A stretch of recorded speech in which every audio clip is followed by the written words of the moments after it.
Good morning friends. Lesson number 1, सौरमंडल में पृथ्वी।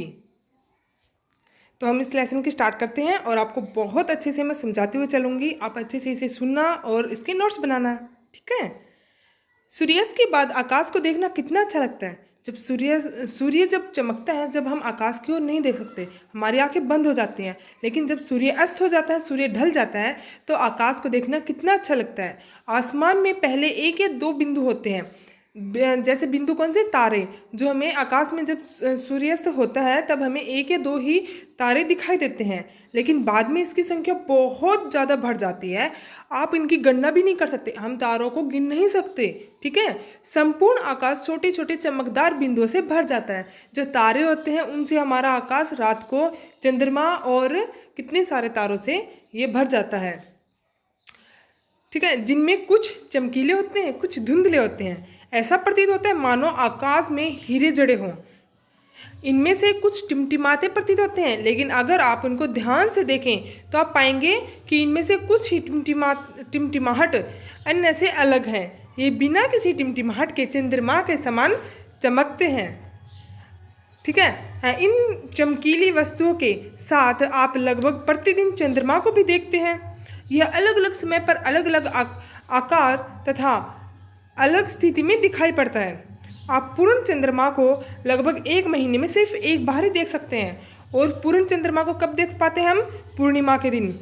15 दिन के बाद हम चांद को नहीं देख पाते। उसे क्या बोला जाता है? नए चंद्रमा की यात्री या अमावस्या होती है। ऐसी रात में अगर आसमान साफ है तो आप आसमान का अवलोकन अच्छी तरह से कर सकते हैं।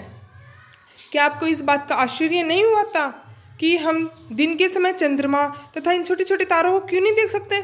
ऐसा इसलिए होता है क्योंकि सूर्य के अत्यधिक तेज प्रकाश के कारण रात के समय चमकने वाली वस्तुओं को हम दिन में नहीं देख सकते। क्योंकि जो सूर्य है इसकी रोशनी ज़्यादा होने की वजह से आकाश में दिन में भी तारे और चांद होता है। लेकिन क्या होता है ना, जब सूरज की रोशनी जब ज़्यादा होती है इसकी वजह से ये छुप जाते हैं, जिनको हम आंखों से नहीं देख पाते। सूर्य, चंद्रमा तथा वे सभी वस्तुएं जो रात के समय आसमान में चमकती है उसे खगोलीय पिंड का कहलाती है, ठीक है। सूर्य, चंद्रमा तथा वे सभी वस्तुएं जैसे तारे जो रात के समय आसमान में चमकती है क्या कहलाती है? खगोलीय पिंड। कुछ खगोलीय पिंड बड़े आकार वाले तथा गर्म होते हैं। ये गैस से बने होते हैं। इनके पास अपनी ऊष्मा तथा प्रकाश होता है, जैसे कि सूर्य की अपनी ऊष्मा और प्रकाश है, ठीक है।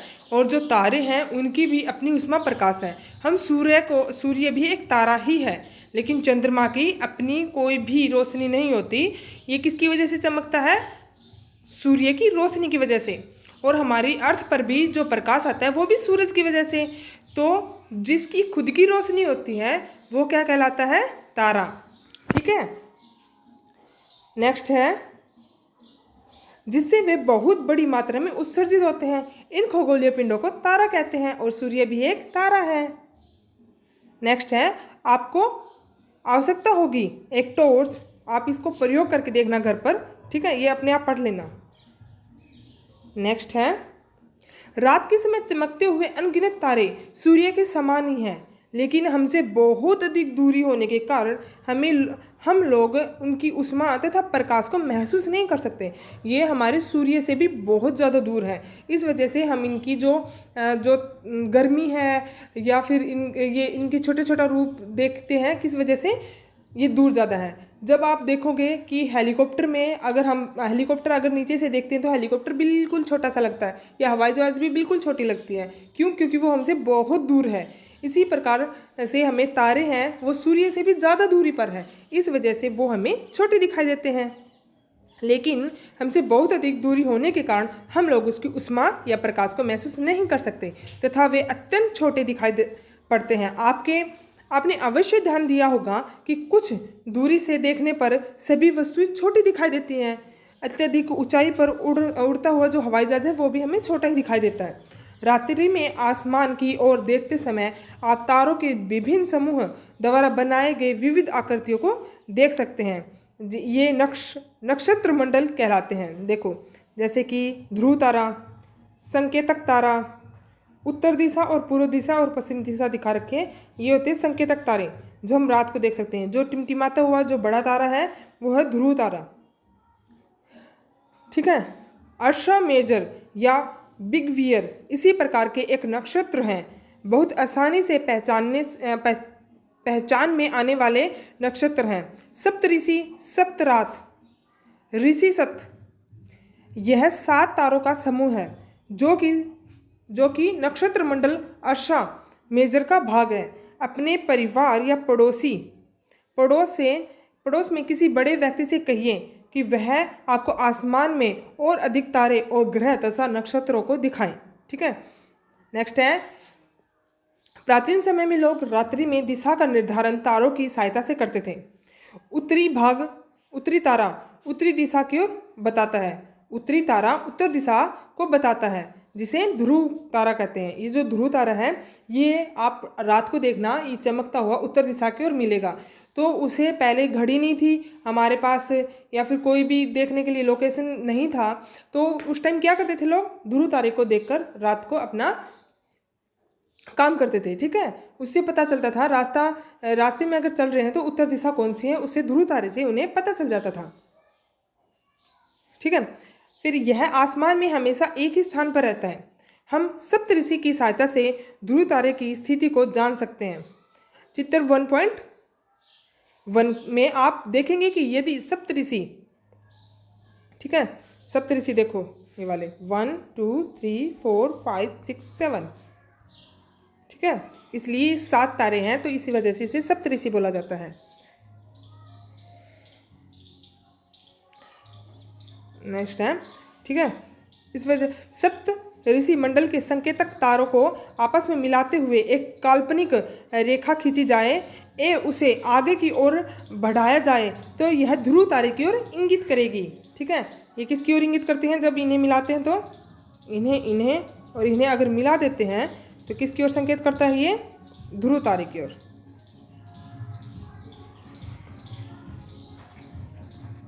फिर है, कुछ खगोलीय पिंडों में अपना प्रकाश तथा उष्मा नहीं होती, वे तारों के प्रकाश से प्रकाशित होते हैं। उसे क्या बोला जाता है, ग्रह। हमारी जो अर्थ है, हमारी पृथ्वी है, वो भी क्या है, ग्रह है। ठीक है। ग्रह है जिसे अंग्रेजी में प्लेनेट कहते हैं, ग्रीक भाषा के प्लेनेटाइल शब्द से बना है।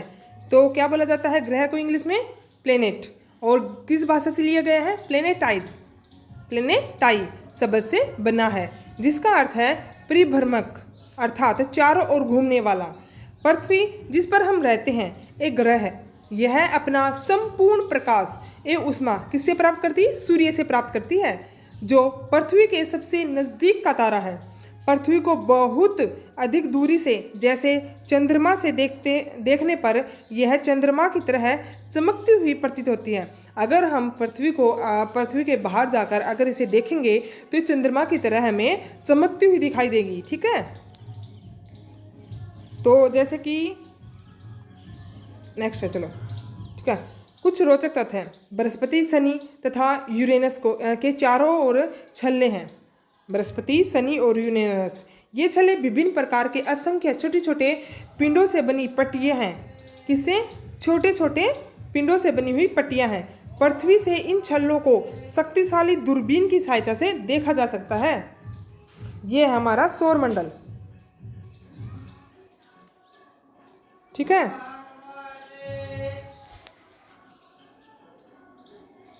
तो हम इसे अच्छे प्रकार से देख सकते हैं। देखो, सूरज, उसके बाद है बुध, मरकरी, फिर वीनस, शुक्र, फिर उसके बाद है अर्थ, पृथ्वी, मार्स, मंगल, ये है क्षुद्र ग्रह। ठीक है। नेक्स्ट है सबसे बड़ा जो ग्रह है पृथ्वी, ये सौरमंडल में, वो कौन सा है, बृहस्पति, जुपिटर। इसके बाद है शनि, ये वाली वलयाकार। ठीक है। फिर इसके बाद है यूरेनस, फिर है नेपच्यून। ओके। तो आप इसे अच्छे से देखना, अच्छे से इसकी ड्राइंग भी बनाना। ठीक है। और एक चार्ट बना लेना इसका। बुध ग्रह है सूर्य के चारों ओर एक परिक्रमा, यह कितने 88 दिन में अपने अक्ष पर घूर्णन 59 दिन में, जो सूरज के चारों ओर ये जो चक्कर काटता है ये वाला, ये सिर्फ 88 दिन में ये चक्कर पूरा कर लेता है एक। जो चक्कर हमारी जो अर्थ है वो कितने दिन में पूरी करती है? 365 दिन में, जिससे कि हमारी एक साल हो जाती है, ठीक है। और अपनी एक्स पर जो पृथ्वी है एक चक्कर पूरा करती है कितने दिन में? एक दिन में, मतलब कि 24 घंटे में। नेक्स्ट है शुक्र। शुक्र के चारों ओर एक परिभ्रमण, सूर्य के चारों ओर परिभ्रमण शुक्र कितने दिन में करता है? 255 दिन में। और अपने अक्ष पर कितने? 243 दिन में पूरा करता है। पृथ्वी एक परिभ्रमण कितने दिन में करती है? 365 दिन में। और अपने अक्ष पर एक दिन में। मंगल कितने दिन में करता है एक सूर्य के चारों ओर? 687 दिन, ठीक है। और अपने अक्ष पर एक दिन में पूरा कर लेता है चक्कर। चंद्रमा की संख्या 2। आंतरिक ग्रह सूर्य के बहुत नज़दीक है, ये चट्टानों से बने हैं। जो आंतरिक ग्रह कौन से ग्रह कहलाते हैं? देखो, जो सूर्य ग्रह से इस साइड वाले ये 4 ग्रह हैं, ये कहलाते हैं आंतरिक ग्रह। और सूर्य ग्रह से इस साइड वाले जितने ग्रह हैं ये कहलाते हैं बाह्य ग्रह। तो ये जो आंतरिक ग्रह किससे बने हैं? सूर्य के बहुत नज़दीक हैं, ये चट्टानों से बने हैं, ठीक है। फिर है बृहस्पति। सूर्य के चारों ओर एक परिक्रमा 11 साल 11 महीने, लगभग 12 साल में एक चक्कर पूरा करता है। क्योंकि ये सूर्य से बहुत अधिक दूरी पर होने की वजह से ये एक चक्कर जो पूरा करता है वो लगभग 12 साल में एक चक्कर पूरा करता है। और अपने अक्ष पर जो घूर्णन करता है वो 9 घंटे 56 मिनट में। और चंद्रमा की संख्या लगभग 53 है, जो कि अब बढ़कर और भी ज़्यादा हो गई है, लगभग 79 के आसपास, बट मेरे को पक्का श्योर नहीं है, ठीक है। हाँ, तो अपने अक्ष पर ये तो सिर्फ मतलब कि कितना स्पीडली घूमता होगा, 9 घंटे और 56 मिनट में ही। शनि 29 साल 5 मंथ अपने मतलब कि सूर्य की जो परिक्रमा करता है वो तो ये पूरी 29 साल में एक चक्कर पूरा करता है शनि। और अपने अक्ष पर 10 घंटे 40 मिनट में ही पूरा कर लेता है। और चंद्रमा की संख्या 53 है, लेकिन अब 84 है, ठीक है, क्योंकि और ज़्यादा खोज हो चुकी है इसके बारे में। यूरेनस सूर्य के चारों ओर एक परिक्रमण कितने दिन में? 84 साल में। और अपने अक्ष पर घूर्णन 17 घंटे 14 मिनट में। और चंद्रमा की संख्या कितनी है? 27। ये भी बढ़कर और ज़्यादा हो चुके हैं शायद, या फिर 27 तो है ही है। और हमारे अर्थ का कितना चंद्रमा है? सिर्फ एक चंद्रमा, ठीक है। और इनके देखो कितने कितने हैं, तो इनको अच्छे से देखना, ठीक है। नेपच्यून सूर्य के चारों ओर एक परिभ्रमण 164 साल, मतलब कि 164 साल में एक चक्कर पूरा करता है। कौन सा? नेपच्यून, क्योंकि सूरज से बहुत ज़्यादा दूरी पर है, तो इसे एक चक्कर पूरा करने में पूरा समय लगता है, जो कि हमारी अर्थ 365 दिन में कर लेती है। लेकिन नेपच्यून जो है ज़्यादा दूरी में इसे चक्कर काटने की वजह से 164 साल लग जाते हैं। और इसके कितने चंद्रमा हैं? 13। बाह्य ग्रह कौन से ग्रह होते हैं? जो आंतरिक ग्रह होते हैं वो चट्टानों से बने होते हैं, और बाह्य ग्रह किससे बने होते हैं? ये बहुत बड़े आकार के होते हैं और गैस और तरल पदार्थों से बने होते हैं, ठीक है।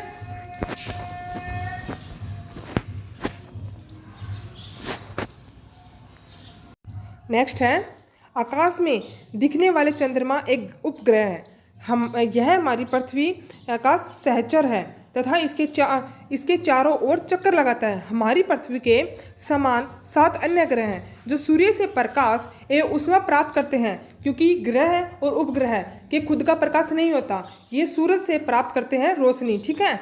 ऊर्जा किससे प्राप्त करते हैं? सूरज से।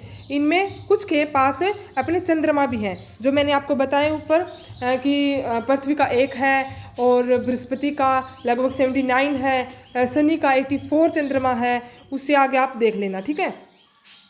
ये कैसे है उपग्रह? देखो, ये है सूरज, ठीक है। और सिर्फ मैं आपको पृथ्वी के बारे में ही बताऊंगी। ये सूर्य को मान लो बीच में, और हमारी मान लो ये अर्थ है, लेकिन इसका ये कौन सा है? क्या है ये? हमारा उपग्रह है, मतलब कि चांद, ठीक है। और ये अपने अक्ष पर तो ऐसे ऐसे चांद घूमता ही है, अपने अक्ष पर तो अपने घूमता है, लेकिन ये पृथ्वी के चारों ओर भी चक्कर काटता है, ठीक है। और वैसे ही जो अर्थ है अपने एक चक्कर पूरा करती है एक दिन में, और वो सूरज के चारों ओर चक्कर ऐसे ऐसे घूमती है, ठीक है, इसके चारों ओर। तो वो 365 दिन में एक चक्कर को पूरा करती है। फिर नेक्स्ट है सौरमंडल। सूर्य, 8 ग्रह, उपग्रह तथा कुछ अन्य खगोलीय पिंड जैसे क्षुद्र ग्रह ये उल्का पिंड मिलकर सौरमंडल का निर्माण करते हैं। सौरमंडल का निर्माण कैसे होता है? सूर्य, 8 ग्रह, उपग्रह या कुछ खगोलीय पिंड या वो क्षुद्र ग्रह जो हमने देखे थे बीच में वो एवं उल्का पिंड मिलकर किसका निर्माण करते हैं? सौरमंडल का निर्माण करते हैं। इसे हम सौर परिवार के नाम देते हैं जिसका मुखिया कौन होता है? सूर्य। क्या आप जानते हैं पौराणिक रोमन कहानियों में सोल सूर्य देवता को कहा जाता है। सौर शब्द का अर्थ है सूर्य से संबंधित, इसलिए सूर्य के परिवार को सौर सिस्टम कहा जाता है। और सौर शब्द का उपयोग करते हुए और अधिक शब्दों को लिखिए। शब्द की उत्पत्ति। ऐसे बहुत से शब्द जिनका उपयोग हम एक भाषा में करते हैं अक्सर वे दूसरे भाषा के लिए किए गए शब्द हो सकते हैं। उदाहरण के लिए ज्योग्राफी एक अंग्रेजी शब्द है, ठीक है। ये ज्योग्राफी हम जो जिससे हम पढ़ रहे हैं जो बुक, इसका नाम है ज्योग्राफी इंग्लिश में। यह ग्रीक भाषा से लिया गया है जिसका अर्थ है पृथ्वी का विवरण, पृथ्वी का विवरण, ठीक है। यह 2 ग्रीक शब्दों से मिलकर बना है जिसमें जी शब्द का अर्थ है पृथ्वी तथा ग्राफी का अर्थ है लिखना। जी का अर्थ है पृथ्वी, ग्राफी का अर्थ है लिखना। आइए पृथ्वी के संबंध में और अधिक जानें। जियो, लॉजिक, मैट्री और आइड्स। मतलब कि लॉजिक का मतलब है पृथ्वी का अध्ययन, मैट्री पृथ्वी का मापन और आइड क्या है? पृथ्वी के आकार के अनुरूप। सूर्य क्या है? सूर्य सौरमंडल के केंद्र में स्थित है। यह बहुत बड़ा है, एक अत्यंत गर्म गैसों से बना है जिसका खिंचाव बल इसे सौरमंडल को बांधे रखता है। इसमें गुरुत्वाकर्षण बल ज़्यादा होता है तो ये सारे ग्रह को बांधे रखता है। सूर्य सौरमंडल के लिए प्रकाश तथा ऊष्मा का एकमात्र स्रोत है, लेकिन हम इसकी अत्यधिक तेज ऊष्मा को महसूस नहीं कर सकते क्योंकि इससे सबसे नज़दीक का तारा होने के बावजूद यह हमसे बहुत दूर है। सूर्य पृथ्वी से लगभग 15 करोड़ किलोमीटर दूर है, ठीक है। ग्रह, हमारे सौरमंडल में 8 ग्रह हैं। सूर्य से दूरी के अनुसार वेग है बुध, सबसे पहले बुध आएगा, सूरज, ठीक है, सूर्य, बुध, शुक्र, पृथ्वी, मंगल, फिर फिर है बृहस्पति, शनि, यूरेनस, नेपच्यून। सूर्य से इनकी दूरी के अनुसार अंग्रेजी में ग्रहों के नाम याद रखने का आसान तरीका। सौरमंडल के सभी 8 ग्रह एक निश्चित पथ पर सूर्य का चक्कर लगाते हैं। ये रास्ते दीर्घवृत्ताकार में फैले हुए हैं। दीर्घवृत्ताकार क्या होता है? गोल तो ऐसे होते हैं, अगर ये ऐसे ऐसे चक्कर लगाते तो गोल हो जाता, लेकिन अगर दीर्घवृत्ताकार होता तो ये सूर्य है ऐसे चक्कर लगाते हैं दीर्घवृत्ताकार रूप में, ठीक है। नेक्स्ट है ये कक्षाएं कहलाती हैं। ये दीर्घवृत्ताकार रूप में जो चक्कर लगाते हैं इसे क्या बोला जाता है? कक्षा। बुध सूर्य से सबसे नज़दीक है। बुध जो ग्रह है मैंने आपको बताया था सूरज के सबसे नज़दीक कौन सा ग्रह है? बुध के पहले नंबर पर यही आता है। अपनी कक्षा में सूर्य के चारों ओर एक चक्कर लगाने में इसे केवल 88 दिन ही लगते हैं। शुक्र को पृथ्वी की शुक्र जो ग्रह है पृथ्वी की क्या बोला जाता है? जुड़वा ग्रह बोला जाता है या जुड़वा बहन बोलते हैं क्योंकि इसका आकार तथा आकृति लगभग पृथ्वी के ही समान है। अभी तक प्लूटो भी एक ग्रह माना जाता था, परंतु अंतर्राष्ट्रीय खगोलीय संगठन ने अपने बैठक अगस्त 2006 में यह निर्णय लिया कि कुछ समय पहले खोज किए गए अन्य खगोलीय पिंड 2003 सीरस तथा प्लूटो बोने ग्रह कहे जा सकते हैं।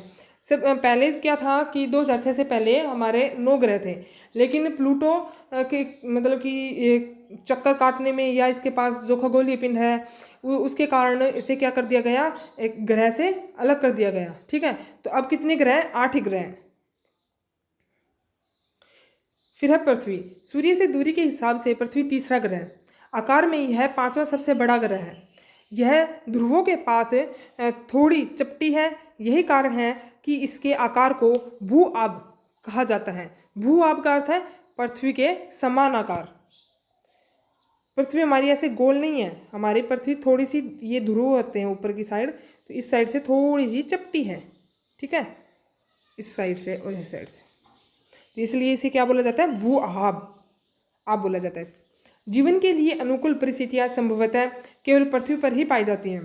पृथ्वी न तो अधिक गर्म है न ही अधिक ठंडी है। यहाँ पानी तथा वायु भी उपस्थित हैं जो हमारे जीवन के लिए आवश्यक है।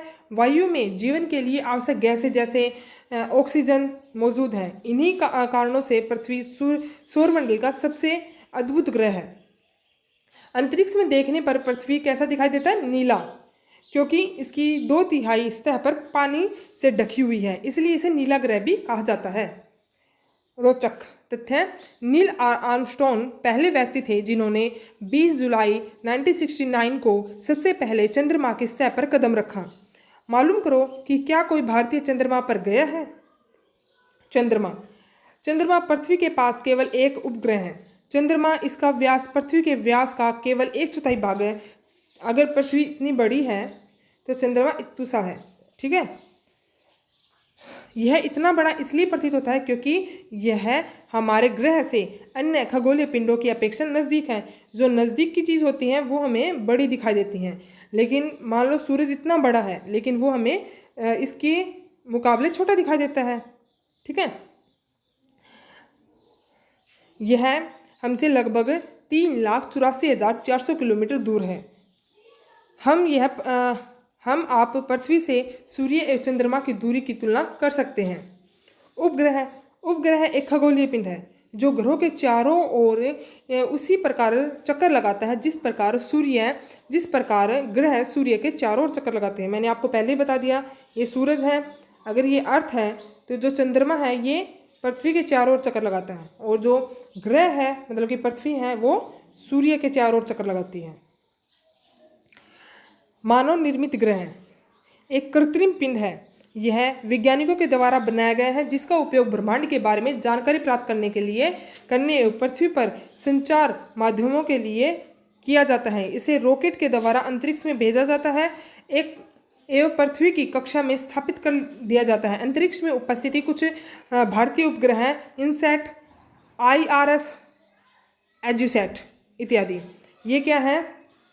ये पृथ्वी के बाहर भेजे जाते हैं जिससे कि हमारे टीवी भी चलता है, हमारा जो भी संचार होता है, कम्युनिकेशन होता है फ़ोन के द्वारा, वो सब इनके द्वारा ही संभव हुआ है, ठीक है। ये वैज्ञानिकों के द्वारा भेजी गई सैटेलाइट्स हैं जिन्हें हिंदी में उपग्रह बोला जाता है, ठीक है।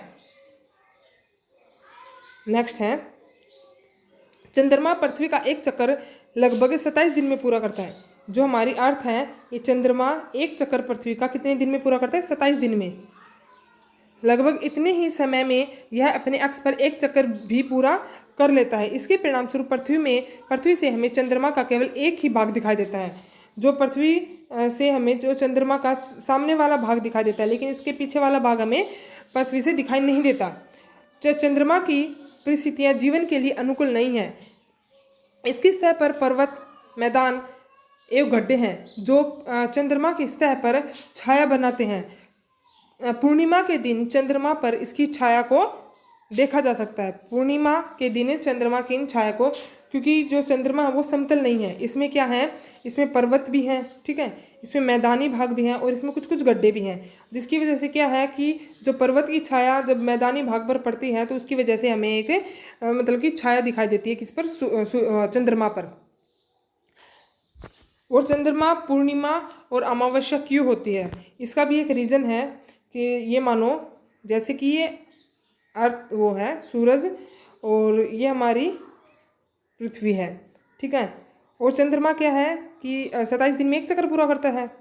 तो ये जब इधर आएगा तो ये सूरज की रोशनी चंद्रमा पर पड़ेगी तो क्या है, ये हमें साफ दिखाई देगा जिससे कि हम पूर्णिमा बोलते हैं। लेकिन जब ये पृथ्वी के पीछे चला जाएगा तो इसकी खुद की तो रोशनी होती नहीं है, तो सूरज की रोशनी इस पर पड़ेगी नहीं, तो जिसकी वजह से क्या होगा, ये हमें दिखाई नहीं देगा, तो वो क्या होगा, अमावस्या। क्षुद्र ग्रह, तारों, ग्रह एवं उपग्रह के अतिरिक्त असंख्य छोटे पिंड भी सूर्य के चारों ओर चक्कर लगाते हैं। इन पिंडों को क्षुद्र ग्रह कहते हैं। तारों, ग्रह और उपग्रह और असंख्य, इसके अतिरिक्त क्या है, असंख्य छोटे छोटे पिंड हैं जो सूर्य की ओर चारों ओर चक्कर लगाते हैं। जो मैंने आपको बताया था कि सूरज है, बुध है, शुक्र है, पृथ्वी है और मंगल है। इसके बीच में क्या है, क्षुद्र ग्रह है, ठीक है, जो कि साथ साथ किसका चक्कर लगाते हैं, सूर्य का। ये मंगल और बृहस्पति की कक्षा के बीच में पाए जाते हैं। वैज्ञानिकों के अनुसार क्षुद्र ग्रह ग्रह के ही भाग होते हैं जो कि बहुत वर्ष पहले विस्फोट के बाद ग्रहों से टूटकर अलग हो गए।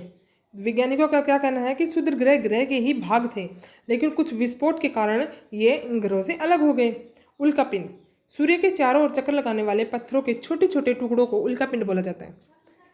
कभी कभी ये उल्कापिंड पृथ्वी के इतने नज़दीक आ जाते हैं कि इनकी प्रवृत्ति पृथ्वी पर गिरने की होती है। इस प्रक्रिया के दौरान वायु के साथ घर्षण होने के कारण ये गर्म होकर जल जाते हैं। जो हम टूटता हुआ तारा बोलते हैं वो उल्कापिंड ही होते हैं। मान लो ये हमारी अर्थ है, जब ये छोटे छोटे जो पिंड हैं ये किसी वजह से धरती की ओर आने लगते हैं तो ये वायु के घर्षण की वजह से, वायु के साथ जो घर्षण होता है इसकी वजह से इनमें आग लग जाती है। ठीक है, आग लगने की वजह से क्या होता है कि ये हमें जलता हुआ दिखाई देता है, जिससे हम क्या बोलते हैं, टूटता हुआ तारा। वो तारा नहीं होता बल्कि क्या होता है, उल्कापिंड होता है, जिसमें कि वायु की वजह के घर्षण की वजह से गर्म होकर आग लग जाती है, जिसकी वजह से हमें तारा दिखाई देता है। फलस्वरूप चमकदार प्रकाश उत्पन्न होता है। कभी कभी कुछ उल्का पूरी तरह से जले बिना पृथ्वी पर गिर जाते हैं, जिससे कि धरातल पर गड्ढे बन जाते हैं। क्या आपने तारे वाले खुले आकाश में एक ओर से दूसरी ओर एक पतली चौड़ी सफ़ेद पट्टी की तरह एक चमकदार रास्ते को देखा है? यह लाखों तारों का समूह है। यह पृथ्वी आकाश गंगा है, मिल्की। ठीक है, हमारा सौरमंडल इस आकाश गंगा का एक भाग है। प्राचीन भारत में इसकी कल्पना आकाश में प्रकाश की एक बहती नदी से की गई थी। इस प्रकार इसका नाम आकाशगंगा पड़ गया था। ठीक है, आकाशगंगा करोड़ों तारों, बादलों और तथा गैसों की एक प्रणाली है। इस प्रकार की लाखों आकाशगंगाएं मिलकर ब्रह्मांड का निर्माण करती हैं। हमने सौरमंडल तो देख लिया कि सौरमंडल में जो हमारे ग्रह हैं, 8 ग्रह हैं या फिर उपग्रह हैं या क्षुद्र ग्रह हैं, इनसे मिलकर सौरमंडल का निर्माण हुआ है। लेकिन हमारे आकाश में ऐसे ऐसे सौरमंडल लाखों की मात्रा में पाए जाते हैं, ये वैज्ञानिकों का कहना है। ठीक है, तो उसे बहुत सारी सौरमंडल मिलकर एक आकाश गंगा का निर्माण करते हैं, उसे क्या बोला जाता है, ब्रह्मांड। ब्रह्मांड का निर्माण होता है। ब्रह्मांड की विशालता की कल्पना करना बहुत अत्यंत कठिन काम है। वैज्ञानिक अभी भी इसके बारे में अधिक से अधिक जानकारी एकत्रित करने में जुटे हैं। इसके आकार के संबंध में हमें कोई जानकारी नहीं है, लेकिन फिर भी हम जानते हैं कि हम सभी इसी ब्रह्मांड का हिस्सा हैं। क्या ब्रह्मांड के साथ अपना संबंध बता सकते हैं? आप पृथ्वी पर हैं तथा पृथ्वी सौरमंडल का एक भाग है। हमारा सौरमंडल आकाशगंगा का एक भाग है जो ब्रह्मांड का हिस्सा है। ब्रह्मांड से जुड़ी इस तथ्य का विचार कीजिए कि इनमें लाखों आकाशगंगाएं मौजूद हैं। इस चित्र में आपका स्थान कहाँ है? ठीक है, तो हमारा लेसन कंप्लीट हुआ। थैंक यू फॉर वॉचिंग, और आप इसे अच्छे से पढ़ें और इसके नोट्स बनाएं। ठीक है, बाय।